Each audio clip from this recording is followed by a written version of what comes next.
Welcome to another episode of Around the Boxes. Hopefully my mic is not too loud. I think it's balanced okay. How we doing, guys? We are back. Another week, another Around the Boxes episode. Probably should check my settings. Yeah, looks like we're good on that. Cool. How we doing, guys? How we doing? We're here. We are here. We are live. This, of course, if you are new here, is my live stream series where I show you guys my new comic book pickups, discuss them, other things like that. Let me just post that I am live real quick. There we go. Posting out on my Instagram. If you're not following me on Instagram at DA Comics, I'm going to go and check that out. I always make sure to post on my story when I am live so that people know.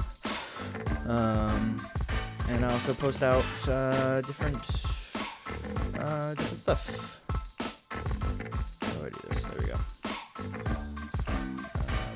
Image. But yeah, we are here. Not a lot of comics today, so it's probably going to be a shorter episode. Only this week's pickups, so some good stuff we're going to be talking about, though. Sorry, I wish there was a way for me to do this before I go live, but I wanted the picture to have live on it, so we're figuring it out one bit by bit. But let me just grab this link and then I can post it out on Instagram, and we will be ready to dive into today's episode. But lots to cover. We have a new Amazing Spider-Man issue, so I was very much anticipating that because obviously, you know, wasn't too happy with issue 1. We talked about it in my video right here. Marvel just won't keep them together. If you didn't see that, go and check that out. Talking about Peter Parker and Mary Jane. Definitely put a lot of work into that video, so if you want to check that out, I'd appreciate that. As well as, if you didn't see this video, put that one out as well, and that one's been doing pretty well compared to a lot of my other videos, so definitely going to be doing more videos like that, kind of these like 5 to 10 minute long videos talking about specific topics. As well as, if you did not see it, I had a video yesterday announcing a new channel, which I will go ahead and just say right here is my new tabletop gaming channel, DA Tabletop. So if you are interested in tabletop gaming, whether it's Dungeons & Dragons, Magic the Gathering, the Marvel Multiverse role-playing game, Marvel Crisis Protocol, Warhammer, any of those things, consider going and hitting that subscribe button. You can find it from my channel. If you go to DA Comics, go to the channels tab. It's right here. If you want to go and check that out, I will appreciate that. There's only one video up right now, but definitely more coming. Going to be doing kind of deck showcases for Magic the Gathering. Have some D&D gameplay coming at some point. Got some more Marvel Multiverse gameplay coming. So definitely worth a subscribe if you're interested in anything like that. So I just wanted to shout that out at the top of the show. But we can go ahead and dive into my pickups this week. Like I said, not a whole lot. Only got some new books this week, so I only have a couple comics to talk about today. But we're just going to dive right into it. Let me get that out of the way. So, first comic book I picked up was actually a series that I was not picking up. I just saw it on the shelf. It is a Magic the Gathering comic book, The Hidden Planeswalker, issue number 2. I do not have issue 1. I probably will get issue 1. But, as you guys know, obviously I just shouted out my tabletop gaming channel, so I love Magic the Gathering. It's one of my favorite games in the whole world. And Liliana is actually my favorite character within Magic, because for those of you who don't know, Magic the Gathering has 5 colors that kind of determine your playstyle. So there's white, blue, black, red, green. Black is my favorite color. I generally like to play either black, green, or black, red. And black is kind of the color of necromancy and, you know, bringing stuff back from the dead and sacrificing your own stuff, kind of necromancy. And so Liliana is a huge character within the color of black in Magic, because she's a necromancer. So I really like her as a character. I've liked a lot of her cards, and so I saw her on the cover of this, and I was like, interesting. Now, if you know Magic the Gathering, recently she has been on the plane of Arcadios, Strixhaven, basically, as a professor, and so this is her there. And so I was definitely interested to read it, and I did read it. Obviously, I didn't read issue 1, but it wasn't too hard to figure out what happened. They kind of summed it up, and I actually thought it was really good. It was really interesting to see Liliana in a comic book. That was the main reason I got it, and I really enjoyed reading it.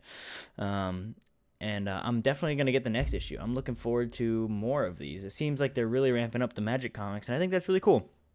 I have read some. I have, over there, I have a trade paperback of the main Magic the Gathering series, and maybe if I can get caught up on it, then I'll start picking that up as well. So Magic comics, cool stuff. So I definitely rate this, I'll call it a 7 out of 10. I enjoyed it. It was cool to see more Strixhaven because I did really like that set.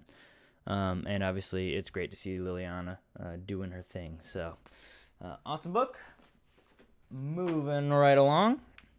This next book, oh boy, do I have some things to say about this book. Hulk number 7. Legacy number 774. I'm realizing my lighting is terrible. Hang on, give me 1 second. I know how to fix this. I'm just an amateur, apparently. I've had that lighting, but there we go. That looks a little bit better. Not perfect, but better. So Legacy issue number 774. This is Banner of War Part 3. As you guys know from past episodes of Around the Boxes, I was not super...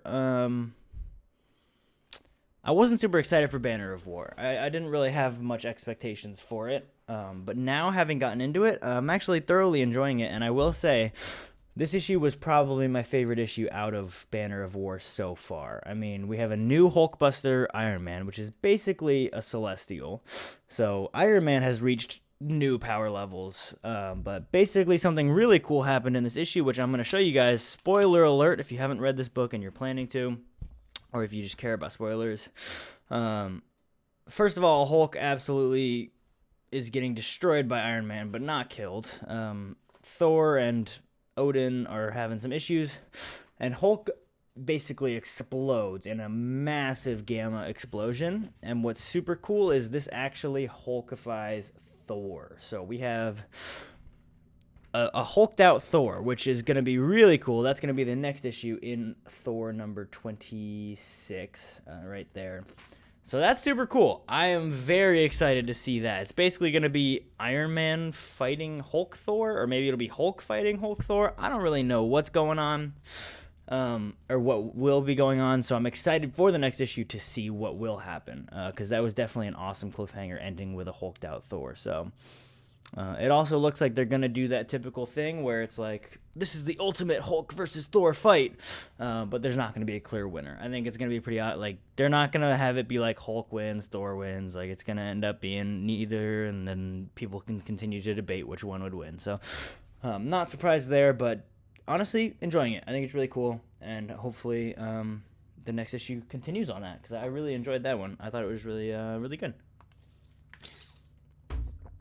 I'm going too fast. I'm already halfway through my comics. I don't want this episode to be like 5 minutes long, but it might be. So if you're watching this as a video, then you know how long it is. But next issue now, if I had to pick one comic from this week to have cover of the week, this issue wins. I absolutely love this cover. It is Saga issue 59. And this cover, I mean, that is incredible. I love it. I love this type of goldfish. Obviously, this one's like kind of rainbowed. The real goldfish are generally black, but the ones with the bulgy eyes, I think they're so funny looking, and they're great. And this cover's awesome, and it actually does make sense for the story. So I thought that was interesting because there was a scene with a fish like this. But Saga continues to be really, really good. I will say they've been doing a lot of, I don't know if plot twist is the right word, but a lot of just random things happened. Like, you know, in a couple issues ago, it was revealed that she doesn't have wings anymore, and then it was revealed that her, like, first mate had a secret past, and then in this one, she shows up and she's bald. Like, there's a lot of stuff happening kind of off screen, and that's fine, but hopefully they don't just keep doing that. And then this issue obviously ended with a cliffhanger as well, which is just kind of what they do. But this kind of seems like the conclusion of the first arc back in the book, and then now we're going to be starting a new arc going forward, which I'm excited for that, because I liked the first arc of this second run, so to speak. It was good, but I think it was just kind of getting things started, kind of establishing what had changed in the time that passed, and establishing where the characters are at now.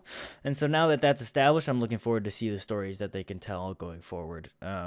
Because I've really enjoyed Saga. If you're not picking up Saga, I highly recommend it. I'm going to be making a separate video talking more about indie comics and versus like Marvel and DC comics, because I think they really bring a different thing to the table, right? Like when I pick up Marvel comics, what I like about it is that it has the legacy behind it, right? Like this is Hulk issue 774. So there's a lot of history behind that, and that's really cool. But I feel like if you want really good just storytelling in the comic medium, independent comics are the way to go. Like Saga, you look at Walking Dead, Invincible, what was the other one that was really big? There's a whole bunch. I mean, I haven't read a lot of them. I'm only really starting to read more independent books. Obviously, I picked up Walking Dead back in the day. Now I'm getting Saga, and I want to try more. I've never read Invincible, so I'll probably give it a try at some point. But if you're not reading Saga and you do enjoy comic books as a medium, and you really you want like a really good story, a really unique story, really different. It's super weird. Is the best way I can put it. It's really, really good. It's only 59 issues in. You can pick up the first compendium, which has 1 through 54, and then you're only 5 issues behind. I highly recommend it because it is really, really, really good. And it's probably one of my favorite books that I'm picking up right now. It's one of those books that when I check my app to see what comics are coming out for this week and I see a Saga issue, I'm like, yes! You know what I mean? Like this week when I checked it, I was like, this is a really good week because I saw there was a new Saga and a new Spider-Man, and I was like, that's awesome. So it's probably my second favorite series I'm picking up right now, behind Spider-Man, of course. Obviously, Spider-Man's always going to be my main priority, but I'm not necessarily enjoying the new run as much, but so great stuff. Definitely pick it up. Loving it. Gonna keep getting it. Don't see myself dropping it. I'm probably gonna pick it up until the series ends, which I think they've said it'll end at like 108 or something like that. So I'm looking forward to it. It's gonna be awesome. So I'll be really sad when it ends, but I do like how something that a lot of independent series do is like it is one creative team and they write the entire thing, right? Like Walking Dead was Robert Kirkman and Charlie Adler plus Tony Moore for the first 6 issues for the entire run, and then they ended it at like 192 or whatever. This has been Fiona Staples and Brian K. Vaughan the entire run, and I think that's awesome. I also do think it's cool that they do credit the artist first and then the writer, because honestly, Saga would not be Saga without Fiona Staples' art. Her art is incredible. Really love her. Some of the best comic book art that I've seen in a while. She obviously uses some digital, like there's definitely some digital art that you can kind of tell, but it looks really good. And then Brian K. Vaughan's writing is obviously a huge part of the story as well. So the two of them are really making some great comic books. So I can't recommend it enough. Pick up Saga if you're not. That's all I got to say about that. That issue, I would rate it 8 out of 10. Very good. Very good issue. And the last comic book we have to talk about this week, the long-awaited, slightly dreaded, Amazing Spider-Man issue number 2, Legacy 896. Now, what I will say about this issue is I was very nervous for this issue. Obviously, coming from the cliffhanger of issue 1, which I made a whole video talking about, was very nervous to get some answers in this book. Obviously, with the cover, it really seemed like it was going to delve into the Peter and Mary Jane relationship at this point in time. And I will say this cover is very misleading because it did not at all. In fact, Mary Jane wasn't even in this comic, so that's a little weird. I don't like when the cover isn't accurate to the story that's inside. It's obvious they just did this because they wanted to essentially clickbait people when they did previews and stuff. Like they would see this and then that would kind of allude to where the story was going. But the story inside had nothing to do with Mary Jane. So that's a little frustrating. But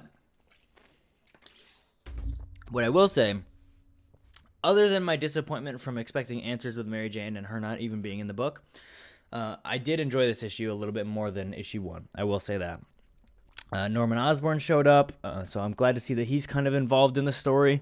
Obviously, he is no longer evil. He was fixed back in Nick Spencer's run. But it's interesting to see him kind of showing up and having a role in the book again. And then obviously some Spider-Man hijinks, him and trying to find Tombstone and deal with that whole gang war situation. And Tombstone taking out the Rose and capturing Spider-Man. So that's kind of the cliffhanger they're leaving on going into issue 3, is that Spider-Man is captured, and we're going to see what's going to happen to him. So it's good. I'm still waiting for answers, though. Like, I cannot truly give this run my stamp of approval until we're a storyline in. Like, if we get to issue 900... I think by the time we get to issue 900, I'll be able to give it my stamp of approval or disapproval. Like, I think that's kind of where we're at right now. We're at 896, so we have like 4 or 5 more issues until 900. 7, 8, 9. Yeah, 4 issues. And then I'll be able to say whether or not it's good or not. I'm really not sure. Obviously, I'm enjoying what they're doing with it, but I'm also not enjoying a lot of what they're doing with it. You know, they're making Peter a jerk again, like yelling at Norman when he thought he was someone coming to get rent or whatever. It's just, I don't know. It just doesn't line up with the Peter Parker that I know and love. But hopefully that's intentional. Hopefully we get a storyline in and you see why that is the case, why he has been acting that way, and then we'll see some kind of change or what's the word? Redemption for him to be able to get back with Mary Jane and be normal again. And hopefully she doesn't have kids, because I hope that's clickbait. I hope that's false, because if that's true, that's a bad decision. But I talked more about that in the video, so if you want more of my thoughts on that, you can check out that video. But all in all, yeah, I'll say this issue did not sell me on the run, but it also didn't dig the hole deeper. It kind of just held it steady. The first issue kind of dug a hole a little bit with the way everyone was mad at him and the way Mary Jane had kids and all of that. So I was worried this was going to dig the hole even deeper, but it actually held it steady. So I'm now really anticipating issue 3, which luckily now it's going to be every other week, like Spider-Man normally is. We had a long gap between issue 1 and 2. I think it was about a month between them. But now it looks like we're going back to bi-monthly going forward. I definitely miss during Beyond when it was every week. That was awesome. I know that's not sustainable for an actual, consistent writer and artist.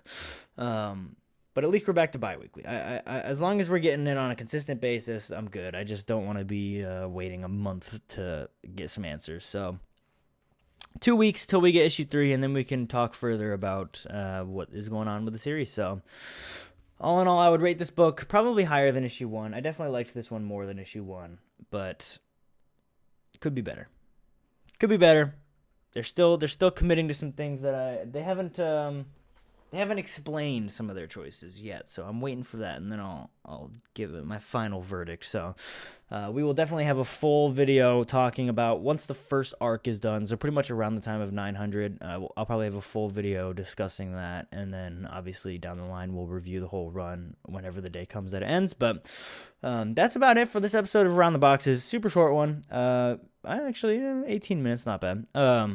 Really just wanted to show the books that I picked up, talk about them. Didn't have a whole lot this week, but that's because there's only a few books that came out this week, and I don't really have money to be spending on back issues. So I will see you guys next week with another episode of Around the Boxes, as well as I'll probably have some videos before then. One thing I do want to shout out, or tease rather, as you guys know, I've been putting out a lot of videos, putting out a lot of Around the Boxes, and Webheads has kind of been on pause for 2 months, and all I'm going to say is keep an eye on this section of the channel. We have, I have some stuff coming down the line. So that's all I'm going to say on that. Hit that like button if you enjoyed this video, and definitely leave a comment on your thoughts on any of these books if you picked them up down below. If I had to pick a pick of the week, I would say Saga is definitely my pick of the week. Actually, as much as I love that cover, I might actually put Hulk. I'm going to put Hulk number 7 as my pick of the week, because I thoroughly enjoyed this book, and it really surprised me, because I wasn't really expecting to like it that much, and I did, and it's fully got me looking forward to the next issue of Banner of War. So that's a pretty good feat. So pick of the week, Hulk number 7. Let me know in the comments down below what your pick of the week is. And excuse me. And if you are new here, consider hitting that subscribe button. I do these streams every single week, as well as other comic book related videos and a podcast. So if you want to check out my other content, go check it out on the channel. You know how to find it. Anyway,